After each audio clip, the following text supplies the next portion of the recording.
મધ્ય ગુજરાતની સૌથી મોટી સયાજી હોસ્પિટલના ડિપાર્ટમેન્ટ ઓફ એનેસ્થેસિયાને CRF એક્ટિવિટી અંતર્ગત ખાનગી કંપની દ્વારા અલ્ટ્રાસોનોગ્રાફી મશીન અને અદ્યતન ટ્રોલી આપવામાં આવી છે. તેનું લોકાર્પણ પણ આજે કરવામાં આવ્યું હતું.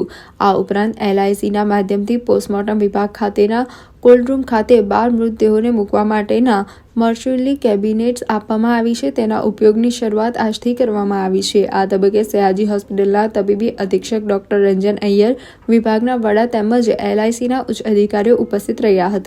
आज ये हम लोग हॉस्पिटल के साथ जो एसोसिएट हो रहे हैं, इनके पोस्टमार्टम सेंटर के लिए एक्सरे मशीन और 2 क्या बोलते हैं मॉर्चरी कैबिनेट्स हम लोग यहाँ दे रहे हैं, जो इसकी ज़रूरत थी, काफ़ी समय से ज़रूरत थी. और चूँकि हॉस्पिटल की तरफ से ये इच्छा भी थी कि हम लोग जुड़ें इस काम के लिए, तो आज हम लोग इस काम को संपन्न कर रहे हैं.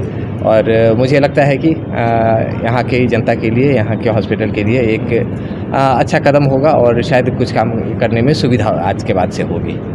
और ये हमारे LIC के गोल्डन जुबली फाउंडेशन की तरफ से दिया गया है. हम लोग सामाजिक कार्य या फिर शिक्षा के क्षेत्र में, स्वास्थ्य के क्षेत्र में ये इस तरह का योगदान किया करते हैं. और हमारा गोल्डन जुबली फंड इस तरह के सामाजिक कार्य करने में आगे रहे, स्वास्थ्य के क्षेत्र में हम लोग बढ़ावा देते रहें और आप लोग सबका सहयोग मिलता रहे भारतीय जीवन बीमा निगम LIC को. ऐसी मेरी इच्छा है, मेरी कामना है और बहुत शुभकामनाएं देना चाहता हूँ एंटायर हॉस्पिटल एडमिनिस्ट्रेशन टीम को आज के इस अवसर पे. और आगे भी ये सहयोग बना रहे, एसोसिएशन हमारा बना रहे, ऐसा मेरी इच्छा है. Thank you.